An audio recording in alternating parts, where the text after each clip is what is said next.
Hey everybody, it's Veronica from SimpleView, and I've got Robin here too. We are going to talk with you guys about GDPR and re-engagement campaigns. And so I'll give you our official information. I am Veronica Williams, the Senior Email Marketing Specialist, and then I have Robin Temple with me, the Product Education Specialist, and we are going to be talking with you about getting your organization ready for GDPR with re-engaging your contacts. So let's kind of move forward. Before I talk with you about this quick little disclaimer, just want to make sure that you know afterwards there is a quick little survey at the end once you hit close, and we'd really appreciate it if you take part in that survey because we do use that information to make these webinars better. So thank you. And also, if you have any questions at all, Robin is behind the scenes and she is going to be answering all of your questions, and she can answer them very well.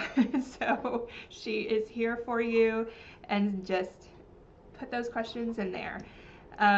So let's get with this disclaimer. Just to let you know, we are here to tell you guys about best practices, but we are not lawyers, and we, don't know any of that sort of information on legal advice about GDPR, so just keep that in mind. These are more best practices, and if you do want to know more information, please do contact a legal representation.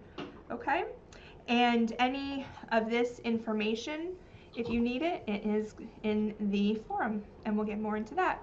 But if you haven't been attending the other webinars, this has been a 3-series webinar on GDPR. The first 2 have really had a deep dive into the data portion and the main aspects of it. If you haven't, just to give you a little bit of information about GDPR, it is about it's a European law that's going to be coming into play in May, and it's about the principles of the protection of natural persons with regard to the processing, the processing of their personal data, and in most particular, the right to the protection of their personal data, okay? So keep that in mind as we talk for the next good number of minutes. Alrighty, so move that ahead. So the SimpleView resources that we have for you on GDPR, where are those located? Well, definitely on this webinar series that we've had, the 3-part series, you can go to the forum, and underneath the webinars you can get the recordings, especially the recording for this one after we're done, and you can get the slides for that, get all the good links for everything. You can go to our GDPR website, great information there, and then you can contact your CRM analyst for more information, your email marketing person, or your account manager. So lots of resources there for you. If we don't have an answer right away, we can definitely help you get that answer. So, alrighty. I wanted to start out with a fun little fact from The Economist, where they said that personal data really is the world's most valuable resource. And they said that is ahead of oil. And that's a tough thing to say because of how much right now that companies use it to communicate with their customers and how positively it impacts the customer experience. And if you think about it, you use data every day. It's in your SimpleView CRM. It's in all of your email marketing clients, anything like that, and impacting your customer experience. That's going to be anybody that you email, so your meeting planners, your travel writers, anything like that, your consumers, you're using that data to make sure that you send them the correct information. So it's just amazing how much data is out there. So let's move that ahead. Okay, so you're reading this. I made it a nice green color. I want to make sure that you know this is a European study, and W8 Data put a study together trying to get ready for the GDPR, law, and they wanted to try to figure out, what's going to happen once this comes into play with everybody's data. And with their study, they found out that, about 75% of our databases are going to become obsolete by May 25th, which is when GDPR starts.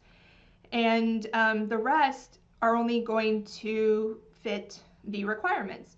And it can sound a little scary, but you know what? Most of us went through this with CASL, the Canadian anti-spam law.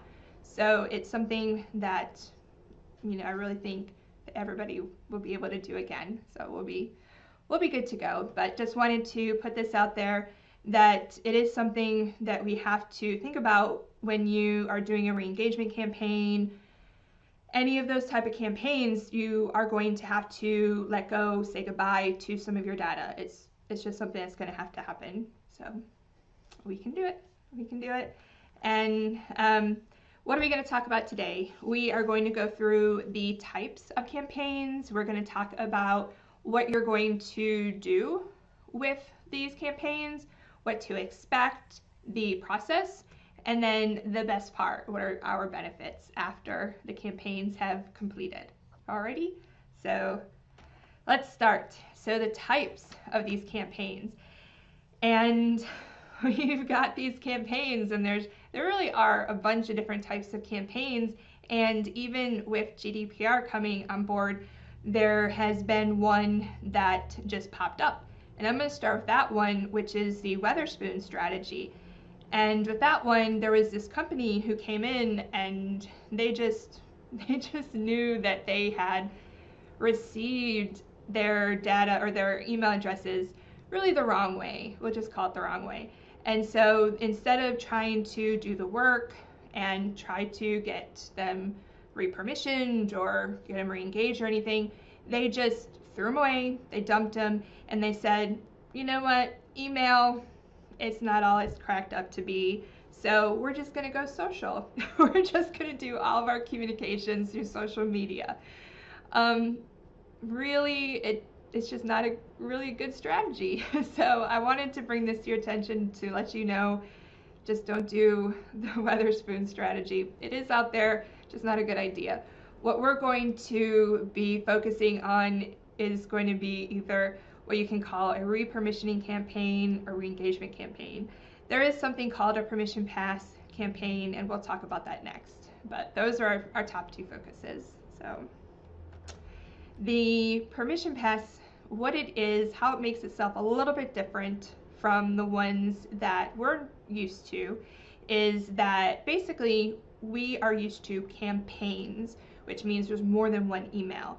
And the permission pass is just one email, and it just goes to people that are unverified. So you receive these emails, you're not really sure if you can email them or not. Maybe they're not double opt-ins or something, and so you're just going to send them one email to say, hey, can I email you? And that's basically it. So it's not really a campaign. We don't recommend that you do this.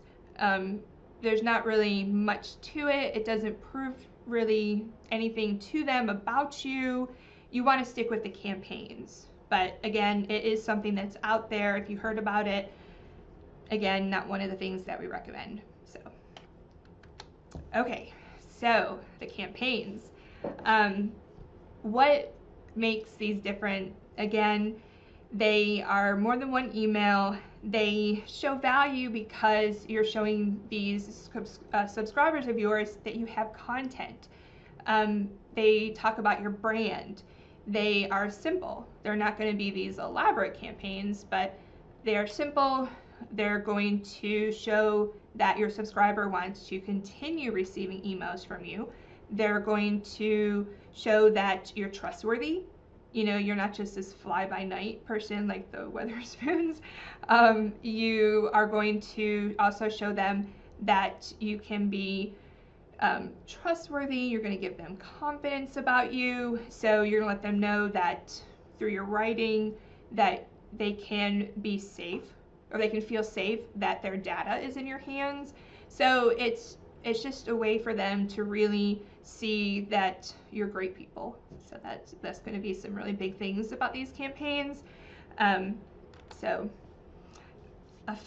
another one of these little quotes would be that email marketing is not about the size of your database. It's about ultimate conversion rates, okay, and that's by the social effect. And basically what they're trying to say is that the size doesn't matter. And people say that a lot. You could have a database that's maybe 100,000 people or 10,000 people. And with that database that's 10,000 people, maybe those people click on so many things from your email to your website, go to your website, and then they book rooms, or go to your partner's websites and book rooms. So they're converting and they're actually doing something instead of just receiving the email, maybe not even opening it and maybe just deleting it or just doing nothing. And so they're not very valuable. So size definitely doesn't matter. The conversion does. So just something to remember. Okay, so why are you doing this? Oh, I forgot to change that word. Apologize for that, guys. My grammar was not that good. So why are you doing this? And if your organization, okay, does rely on consent as the lawful reason for processing data, which we all do, you want to make sure that the data that you have, even if it's past data, so from 1980, it doesn't matter. It's the data that you possess right now. So data in your CRM is GDPR compliant, okay, in order to keep using it. That's a big thing. So you want to make sure that you have an audit trail. So where did you get it from? Did they say yes, you could have it? You have to prove that. You have to prove that the consent was obtained. And you would have learned all of this, the first 2 webinars. I'm just making sure you know this. And you have to provide evidence that they did say yes. But that's why we're doing this. If you can't prove these things, then we have to go through and do this campaign to prove these things, okay? So we go in here, what to expect. So now, what do we expect in a normal re-engagement campaign? Now, this doesn't have to be a different re-engagement campaign just because it's GDPR. It's just a normal re-engagement campaign that you would normally do. It's not any different just because it's GDPR. And so I just want to make sure you guys understand that we're not doing anything different just because it's GDPR. It's just, excuse me, just a regular old re-engagement campaign. So with that being said, you can have a potential database reduction if it's your first time of 90 to 50%. Okay? So you just have to get yourself ready, your board ready, that you can lose that many subscribers. But again, it's not about the number of subscribers you have, it's about their quality, okay? And then the permission passing success range, and so how many people said yes, of about 10% to 50%, okay? So that's about what you're gonna expect, okay? So nobody fainted off their chair. Just want to make everybody should be checking on their coworkers. So I just want to make sure. So if that's going to happen, why would I do this? Okay, better open rates. I'm not good with math, but I do know if you change the numbers, your open rates do get better. More conversions, those get better. And then your delivery rates get better. And your delivery rates get better, and your deliverability rates get better because when people, or when your email clients look at you, Gmail, Microsoft Outlook, any of those, Yahoo, AOL, they're looking at you and they're saying, wow, they're sending to 50,000 people and 9,000 open. Those people don't like, they don't like them. They don't, not reading their stuff. What's wrong with them, or what's going on? And then when you only send to 25,000 people and now more people open, it looks a lot better. So when those other people, your AOLs, Gmails and stuff, are looking at engagement as to why they should put you higher up or put you in the inbox versus different places, if they should hold you before they deliver you. If they're looking at those things, they're looking at engagement. And that's where you get the better delivery rates and stuff. So that helps you. Higher personalization. When you are doing these campaigns, you can ask those questions. You can send them to a form on your website that's connected to CRM that can ask them, not require them, but that can ask them, what's your first name? What are your interests? What do you like to do? Those sorts of things. And so then you can start targeting them and segmenting them into different groups of emails maybe. So that's where you get higher personalization. And then with the audience generally interested in what you're sending, because I'll be honest, I think I have now in my personal Gmail over 200,000 unopened emails. I think it's awful. I'm one of those people. I will sign up for a newsletter in a snap. I think it's fun. But I will never read it. And so I'm not interested. But the ones that I am interested in, I will always open and read and click on things. And so if somebody had just sent me a re-engagement campaign and said, hey, are you still interested in receiving this? I would have been like, no, I don't even read this. And then it would have unsubscribed me, and then I wouldn't receive it anymore, and then they wouldn't be getting these bad reputation dings from Gmail, because that's what it is, every time I didn't open the email and I just deleted it or I didn't do anything with it. So you want an audience that's generally interested in you. And then it is going to be the European law. So if you have people that you are sending to in Europe, you've got to do it anyways. So why not just do it for everybody? It's a good practice. It's a fantastic practice. Everybody should be doing it. So that's what I say.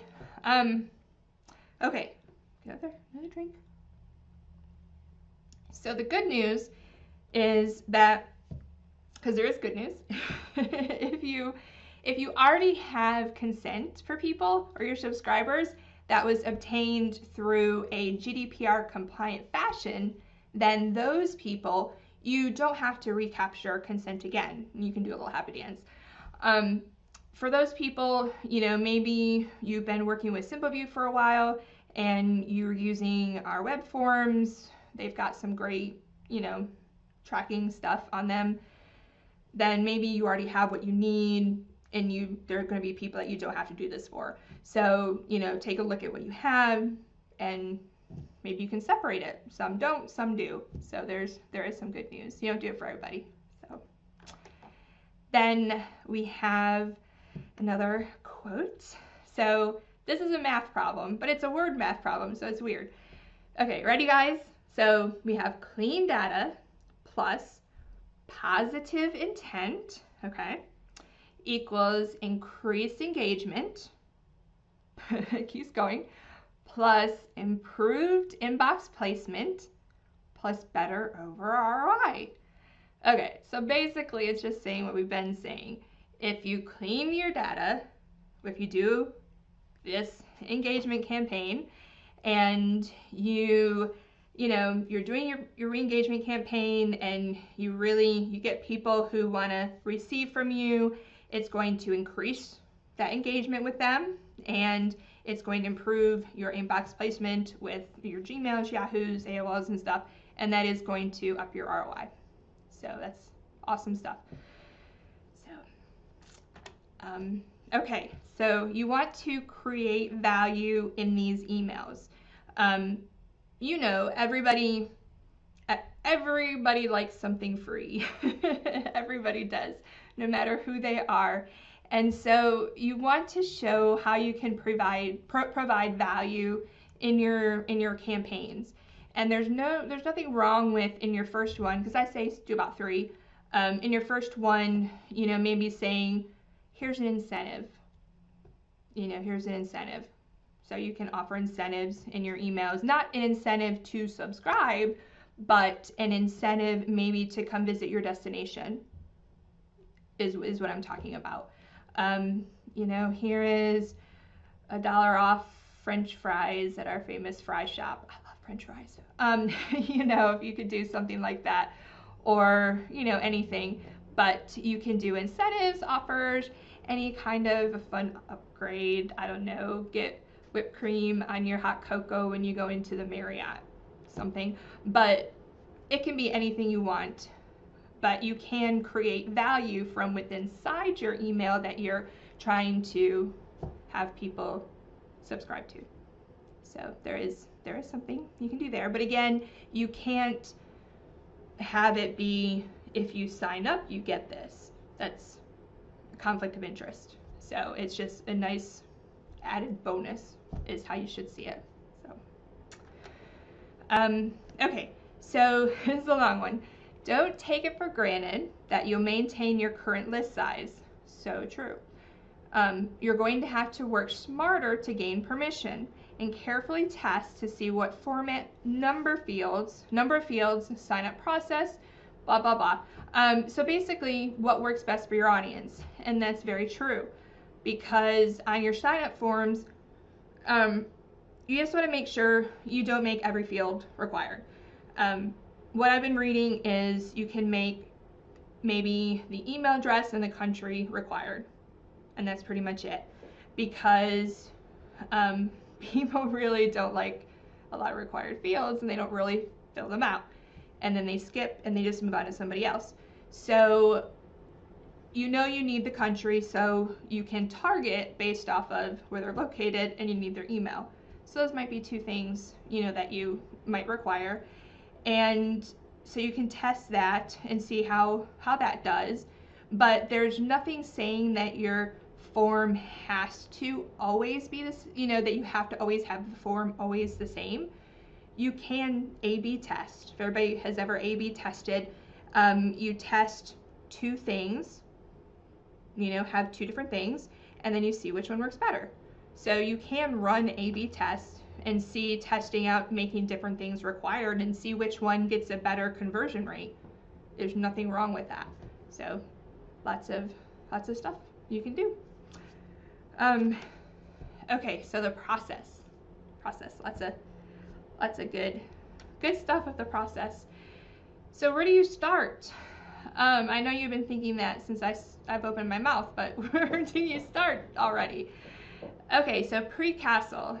I didn't even know there was such a thing as pre-CASL. CASL, again, is the Canadian anti-spam law. If anybody, has worked on the CASL side, that's going to be, if you did any of your list and you had to clean your list the same for the CASL side, you had to make sure that you contacted people to make sure you had permission to email them. And so if you were some of those people that had to contact your Canadians to make sure you had permission, then you really don't have to recontact them. Okay, that's why I just mean pre-CASL. So if you've already contacted your Canadians, you don't have to contact them again to make sure you have permission, because you already have permission. But for the people who've never contacted anybody, you have to start with everybody. Okay, so that's where that comes from. And then from there, what I would do is start looking at your unengaged people first. Those are going to be the ones that just really just don't do anything with your emails. And in your email, your ESP, your email service provider, like Distribuon, MailChimp, Act-On, Campaign Monitor, Constant Contact, any of them, they're going to have a report on how to pull how engaged people are. If you are a Distribuon client, we do have directions that we can send you. But this is where I would start, would be the 6 months or more, based on email frequency. Okay, so that's a good frequency for like a monthly email. If you do weekly emails, I would do about half it, about 3 months. And then you kind of look at anyone, again, who clearly just does not want to be engaged. They just don't open anything. And then also list validation. If list validation, those are usually companies who will clean your list for you. And what they do is they will run their list. They have many different sources to find out if these email addresses are good or bad. And you do have to pay for it. It's a paid service. But it's good if you have older lists, so a couple years old, because you don't want to have these emails where you haven't been sending to them for a couple years, and then all of a sudden you just send them, because that email deliverability that I talked about a few minutes ago with Gmail, Yahoo, stuff like that, they're going to look at that and they're just going to give you very bad marks. And they're going to be like, do they think we didn't notice what they're doing? Because you would get a lot of bounces, and that would be really bad for your reputation. So you would want to get your list clean first and then send to them. They're not horribly expensive, but it would be a good idea if you have old lists you haven't sent to in years to get them clean first, because if they're bad email addresses, they're not good anymore, you obviously can't email them because they're not good anymore. So you're going to be wasting time and resources. But we can help you if you're interested in that. We have contacts for that kind of stuff. But again, it's going to increase the quality.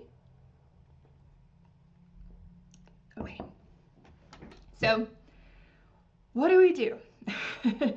Now, I talked about 6 months, and with your list, you don't just say, okay, 6 months ago, I'm going to grab all those people, I'm just going to email them.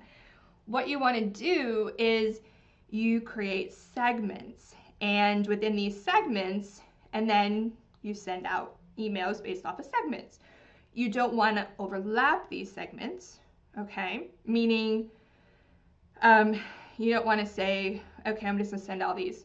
So they're very small email batches usually, and these are the ones that I'm suggesting. So first, you find a segment about the people who open your emails certain percentages of time. So you run a report, how many people open my emails 25% of the time, okay?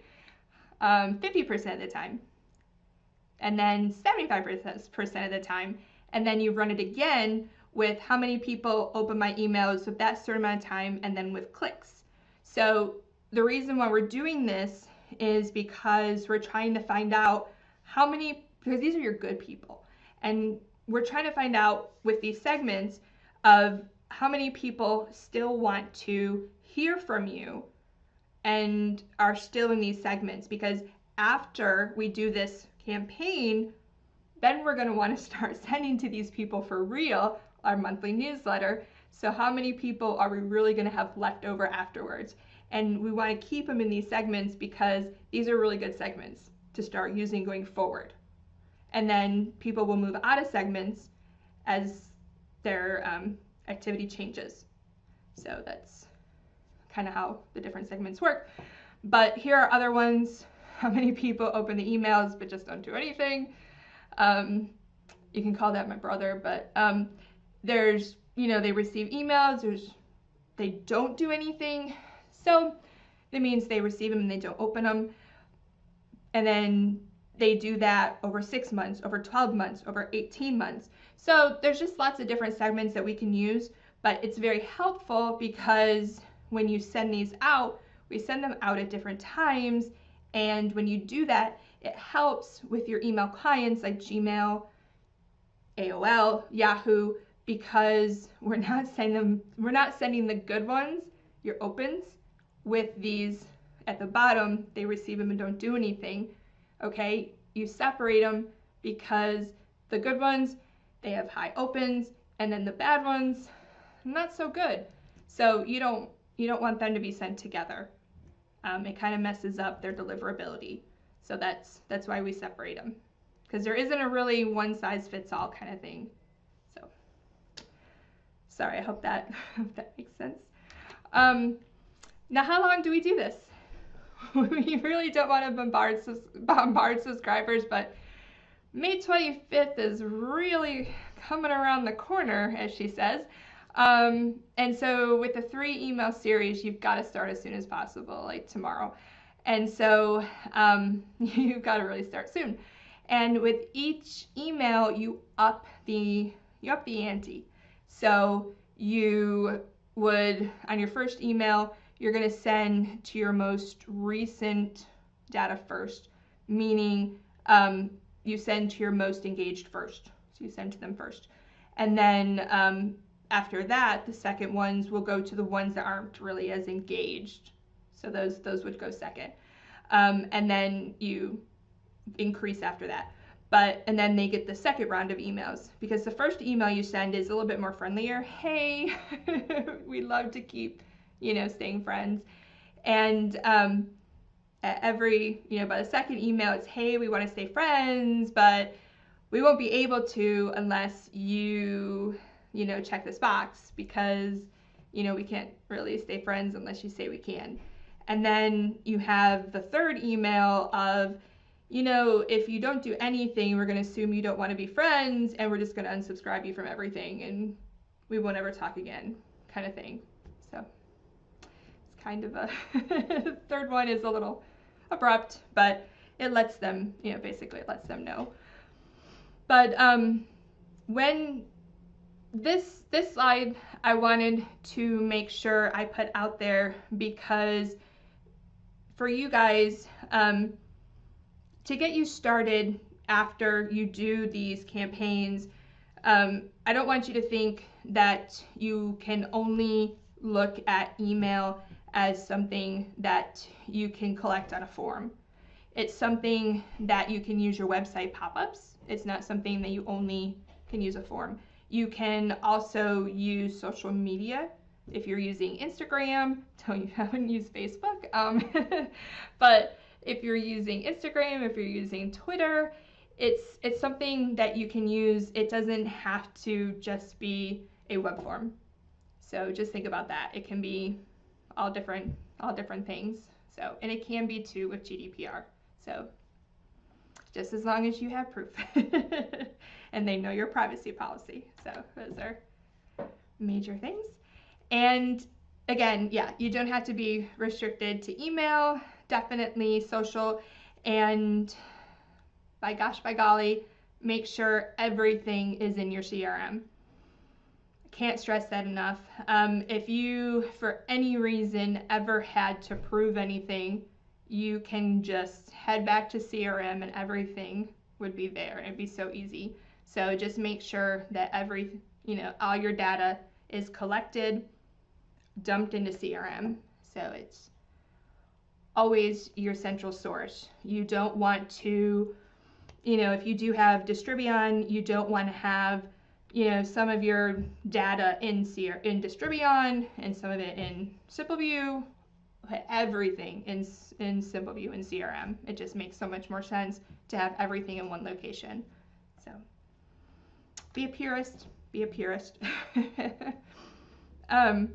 Okay, so I wanted to give you guys a couple examples of what a real GDPR specific repermissioning or re-engagement campaign looked like.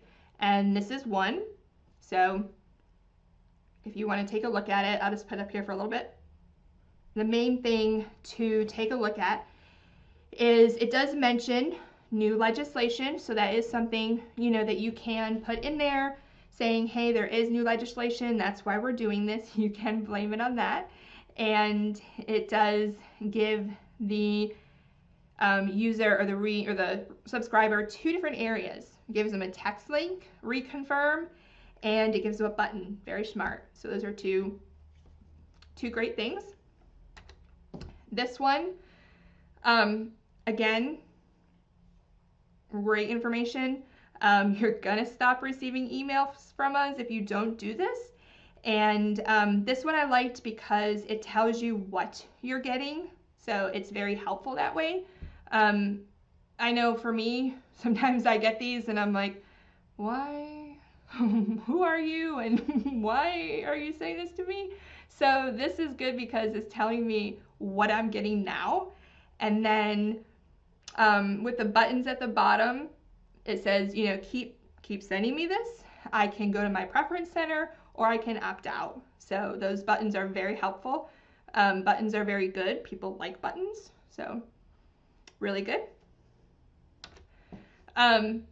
This one, I apologize, I had to cut it up because it was really long. But this one was really great example because what they've done, and I thought it was genius, and you guys, you know, this might be what you want to do, is this is their normal monthly newsletter, okay? Normal monthly newsletter, and all they did was they popped this little orange banner at the top, and that's all they did.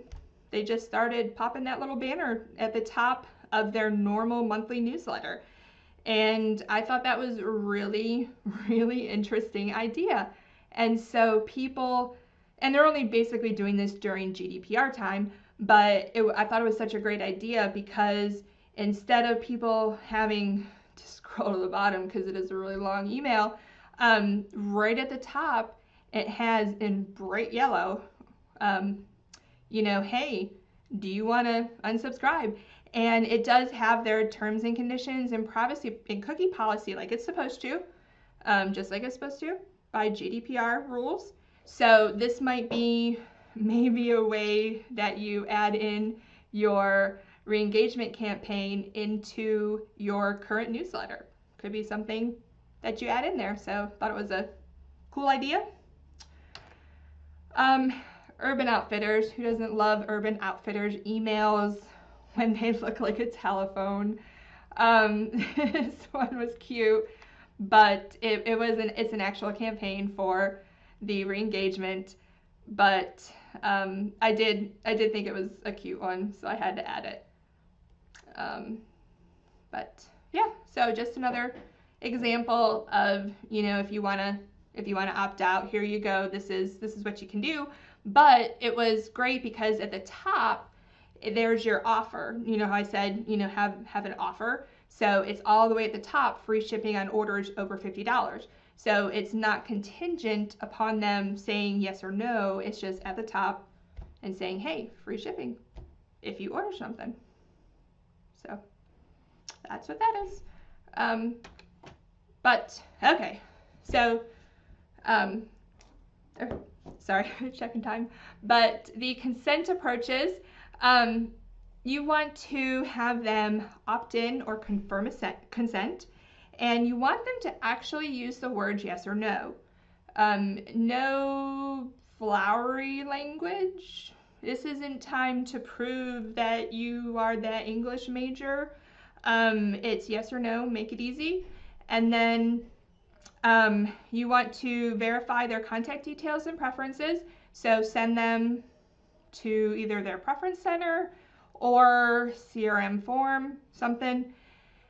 And then again, you escalate the emails to that last one and where you tell them they will be removed. They will be unsubscribed if they do not respond. So that's what you want to do. So, and then just to make sure, I get a lot of questions about opt-ins. This is probably very random where I put it, but y'all do ask me about opt-ins, and I just wanted to make sure that I covered this. A couple different types of opt-ins. There is a single opt-in, which is an immediate subscription. So somebody signs up for your newsletter and by golly, they're approved. And then there is a double opt-in where they have to verify their subscription. And then there's something called a soft double opt-in, and that one is basically where they consented offline, or maybe they attended an event or a conference and they consented, and then they have to actually verify after that. Okay, so if they were at a trade show and they filled out something at the trade show and they said, yes, I want to receive newsletters from you, and then you would have to then follow up with them with an email, and they would have to check the box and say, yes, I do want to receive your newsletter. So that's a soft opt-in. And the double opt-in is our suggestion for GDPR. We said you want to do that all the way. So, and anybody wondering, there is a way to do the double opt-in with Distribuon, and you can just ask us and we can tell you how to do that. So, alrighty, so my little random opt-in screen. So design, just make sure that you have links to your privacy policy and cookie policy. Mobile first, make sure it works well on mobiles. So doing that. Very simple, very, very simple. You saw the ones I showed you, nothing crazy about them. And don't forget your triggers, meaning that, for example, if somebody clicked on unsubscribe, it's going to remove them from your contact list or something. You know, those are going to be triggers. So, what not to do? We do not recommend buying lists of any way, shape, or form. We just do not recommend that. The reason being is that the people on that list, they do not know that you bought that list. And so when you send them an email, they are not prepared to receive an email from you, and so they most likely will report you as spam. So that's usually what happens. And then your reputation kind of goes down. So that's not a very good thing. And then don't send to people who have already unsubscribed. So yes, when you're doing these re-permission campaigns, it's not to re-contact people who have unsubscribed, because by law, they have unsubscribed, and that's by law in the entire world. They have unsubscribed, so they have told you, I never want to hear from you again. So just, yeah, they've unsubscribed, so you cannot contact them. And then make sure the permission is freely given. There's no coercion and there's no bribery. So it's free. And then if you do use those incentives that I talked about, make sure that the call to action, CTA, is about the permission and not about the incentive. So if you remember the Urban Outfitters, the incentive was at the top, at the top, and then the call to action for the permissions were in the middle. So just make sure they're separate. And then segment and don't bundle permissions. So if you are trying to get permission for them, you know, to have them rate you, don't bundle that with permission to have them send you $1 million or something. You know, you just want to make sure permissions are always separate, very clear, because the main reason why we're doing this is to have you, you know, email them. So that's very clear. So, okay, so there's this thing called the GDPR opportunity. And a lot of people feel that this is going to force companies to clean up their act and to put it in line with new regulations. It's going to affect amounts of data that is held by companies, but quality over quantity will forge better relationships with customers. And I can't say that enough. You know, I would rather receive an email from someone that really meant something to me instead of this general email that meant nothing. So just say that. Okay, benefits. Benefits. Okay, so I hope somebody's laughing out there. I am. If you remember Bill and Ted's Excellent Adventure, you remember this. But what he's trying to say is, whoa, what if we're just holding on to those subscribers from 1995 for nothing, and our open rate could be 200%. So what he means is that with the benefits of GDPR re-engagement campaigns are going to be the opportunity to cleanse your data by removing the unengaged subscribers, okay? And to build a better relationship with your best subscribers. It's quality over quantity. Be GDPR confident. So that's what he's saying. Because definitely if you get rid of all these subscribers that are dead or you're just not sending to anymore, your open rate gets higher. So you never know how high it could really go. And then, you know, if you continue to remain GDPR compliant in all things, then you're going to keep up with your engagement, which is amazing. And it's also, I didn't put on here, but it's also going to help with your deliverability rate. You're going to be able to get through Gmail easier, and you know, AOL isn't going to throttle you, meaning it's not going to force only 50 emails through every couple hours. It's going to let more through. So it's really going to help you all around. It's going to be amazing.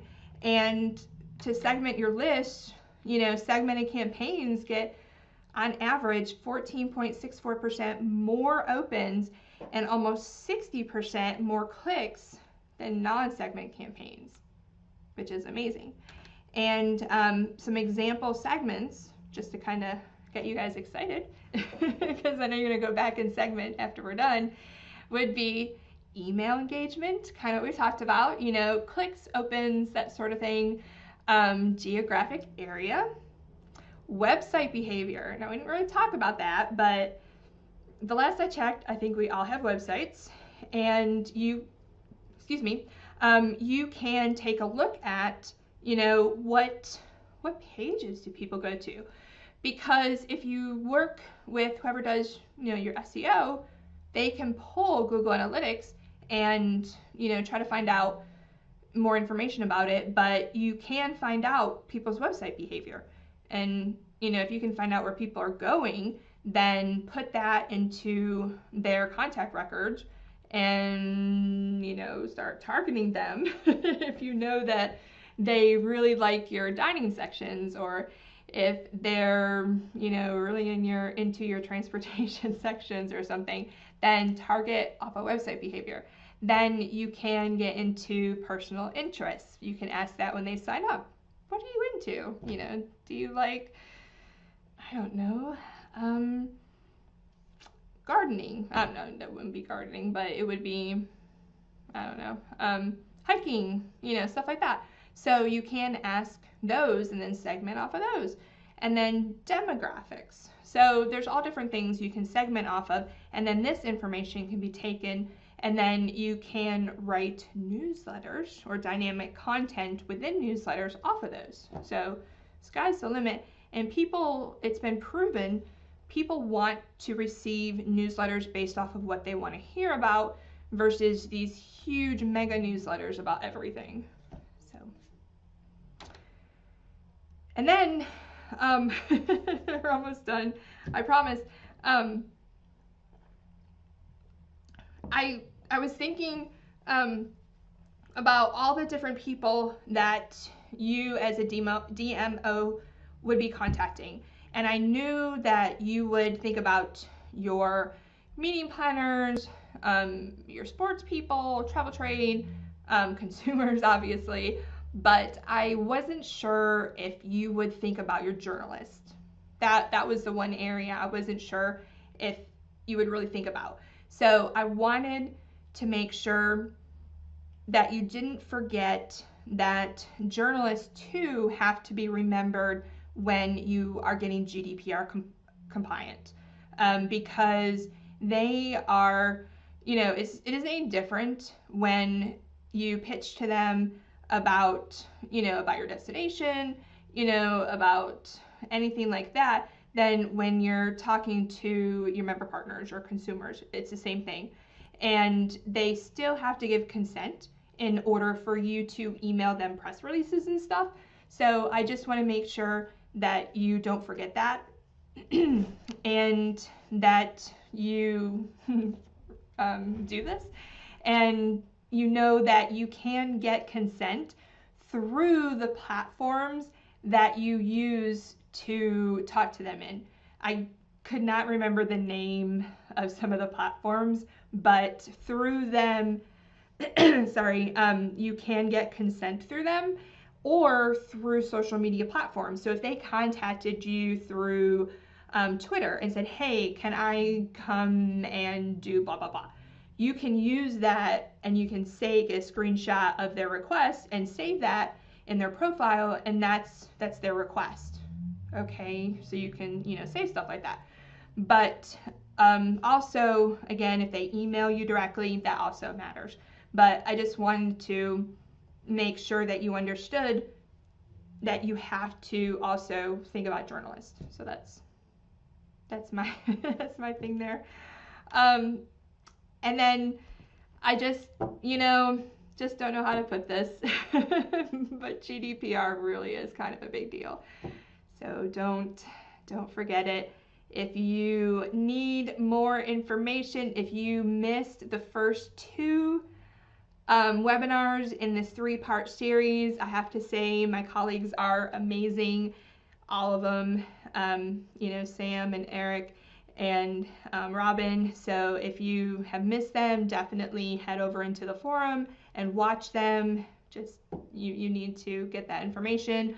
But that's kind of what I have. I do have all of my sources here where I grabbed this information. So if you want to look into, any of these, they're all here. And again, got that. And any questions? I know, Robin, I don't know how the questions have been going. I kind of just kept talking. So. Oh, you're good. So, you can hear me, yes? Yes, I can hear you. Awesome. So we had a lot of good questions today. I think the most common one was whether or not we have to re-engage our business-to-business relationships. Is that something that you recommend? Just like members. Is that what you mean, like member partners? Holders, yep. You shouldn't. I don't believe the members partners have to, because they are, like you said, more business to business. So. And that's one thing that I did want to point out is that not necessarily a requirement for you to reach out to your local businesses to say, hey, we want to re-engage and confirm that we have permission to email you. But it's also, it may be an opportunity for you to network with them, keep yourself front and forward, let them know that you really do care, and give them the opportunity to say, you know what, I have been receiving a lot of emails from you. I'm not necessarily interested in specific emails, but I do want these. So it's not necessary for you to keep engaged with those sales contacts or even your local businesses, but it might be something that you want to consider just so you can keep that professional relationship going. Yeah, that's a great idea. Definitely. But other than that, no, I mean, everybody loved the webinar, and everybody had a great experience. I don't have anything else other. That's it. Cool. Cool. Alrighty. All right. Awesome. Well, thank you. You are welcome, and I'll let you close out. So have a great day, everybody. Don't forget about that survey. Yes. Thanks, guys.